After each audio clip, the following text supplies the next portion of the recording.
Hello guys, আসসালামু আলাইকুম। Welcome back to my Facebook page and YouTube channel Rezwan Parvez. তো চলে আসলাম আরও একটি অসাম ভিডিও নিয়ে। তো আজকের ভিডিওতে আমরা যাচ্ছি নওগাঁ জেলার মোস্ট ভাইরাল চা খেতে। আশা করি আপনারা বুঝতে পেরে গেছেন আমি কোন জায়গার কথা বলতেছি। হ্যাঁ, আপনারা ঠিকই ধরেছেন। আজকে আমি যাচ্ছি শাহগোলার সেই মোস্ট ভাইরাল মটকা চা খাইতে। তো দেখতে পাচ্ছেন গাইস, আমি ভ্যানে চড়ে চলে আসছি শাহগোলা।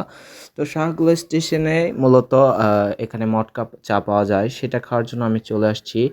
তো এই শাহগোলা স্টেশনটি যেটা দেখতেছেন, এটি মূলত কোনো ট্রেনের জন্য পরিচিত না হলেও পুরো নওগাঁ এবং বাহিরের অন্যান্য জেলার কাছে পরিচিত এই শুধুমাত্র এই চায়ের জন্য।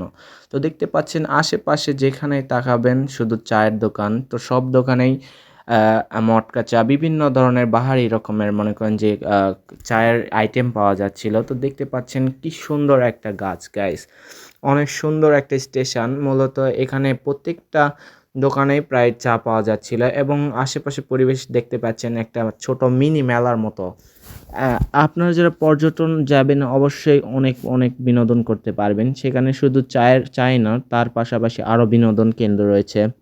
যেমন দেখতে পাচ্ছেন আমার পাশে বিভিন্ন খেলনা দোকান, ছোট বাচ্চাদের এবং বড়দেরও বিভিন্ন ধরনের বিনোদনের মতো জায়গা রয়েছে। আর যদি পরিবেশের কথা বলি, এত সুন্দর পরিবেশ, সবুজ শ্যামল, আপনারা যা ভেবে কল্পনা করতে পারবেন না। তো আমরা গিয়েছিলাম প্রায় দুপুর 2টার মতো। সেই জন্য যেই দোকানে আমরা চা খাই বরাবর প্রত্যেকবার, সেটা বন্ধ ছিল। সেই জন্য গরমে আমাদের অবস্থা একেবারে টাইট হয়ে গেছিলো।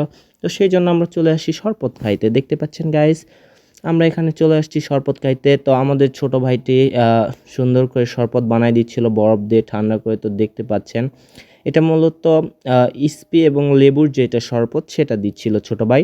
তো ছোট ভাই আমাকে দিয়ে দিল শরবতটি, তো একটু হালকা পড়ে গেল নিতে। তো যাই হোক, তো দেখতে পাচ্ছেন কি পরিমাণে রোদ উঠছে আর এত পরিমাণে আকাশের ব্যাকগ্রাউন্ডটা ছিল গাইস, অনেক সুন্দর। তো আপনারা যারা শাহগুলাতে আসবেন, তো মূলত এই যে বড় গাছটা যেটা দেখতেছেন, এই গাছের নিচে যে দোকান, এটা মূলত অনেক আগের থেকে তারা প্রথম থেকে শুরু করেছিল। আমরা প্রতিনিয়ত যতবারই যাই, তো এই মামার কাছ থেকেই খাওয়ার চেষ্টা করি। তো সেই দিন আমি যেই দিন গেছিলাম মামা ছিল না, মামার ছেলে বানাইছিল। আর দেখতে পাচ্ছেন আমার রাশিয়ান বন্ধু, এত পরিমাণে সে গাইস, এত পরিমাণে ফর্সা, তারা মেকআপ করা মেয়েও তাকে দেখলে একেবারে শরম পেয়ে যাবে। সে এত পরিমাণে ফর্সা গাইস, একটা মানুষ এত পরিমাণে ফর্সা কীভাবে হয় আমি জানি না। তো দেখতে পাচ্ছেন আমাদের ছোট ভাই আমাদের চাটা নিয়ে চলে আসে। সেখানে এক পরিমাণে রোদ ছিল, সেই জন্য আমরা চাটা বাইরে খাওয়ার সিদ্ধান্ত নিই। তো ছোট ভাই আমাদেরকে এসে চাটা দিয়ে দেয়। আমি বলছিলাম, ফয়সাল নাও একটা চা নিয়ে একটা পোজ দাও। তো দেখতে পাচ্ছেন আস্তে আস্তে লোকের সমাগম হচ্ছে শাহগোলাতে। তো আমি চাটা নিয়ে চাটা টেস্ট করি। বরাবরই মাশাল্লাহ এত সুন্দর টেস্ট। তো পুরো নওগাঁ জেলা মিলে আপনারা এইরকম চা হয়তো পাবেন না, এত সুন্দর চায়ের টেস্ট। তো চা খাওয়া শেষ করে আমরা চলে আসি এখানে একটা ফুচকার দোকানে, আমরা ফুচকা ট্রাই করব। তো ফুচকার দোকানটার নাম যত সম্ভব আমার অতটা মনে নেই। তো আমি মামারে বললাম, মামা আমাদের 2 প্লেট ফুচকা দেন। তো ফুচকা চেয়ে আমি চলে যাই ভিতরে বসে।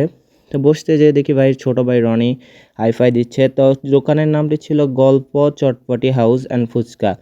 তো ফুচকাটা আমার কাছে পার্সোনালি অতটা ভালো লাগেনি, একটু নরম ছিল। তো দেখতে পাচ্ছেন দেখতে দেখতে একেবারে পড়ন্ত বিকেলের সৌন্দর্যময় দৃশ্য। তো আজকের ভিডিও এতটুকুই। তো যারা ইউটিউব এবং ফেসবুক এবং টিকটক থেকে দেখতেছেন অবশ্যই ফলো এবং সাবস্ক্রাইব করতে ভুলবেন না। ধন্যবাদ গাইস, আল্লাহ হাফেজ।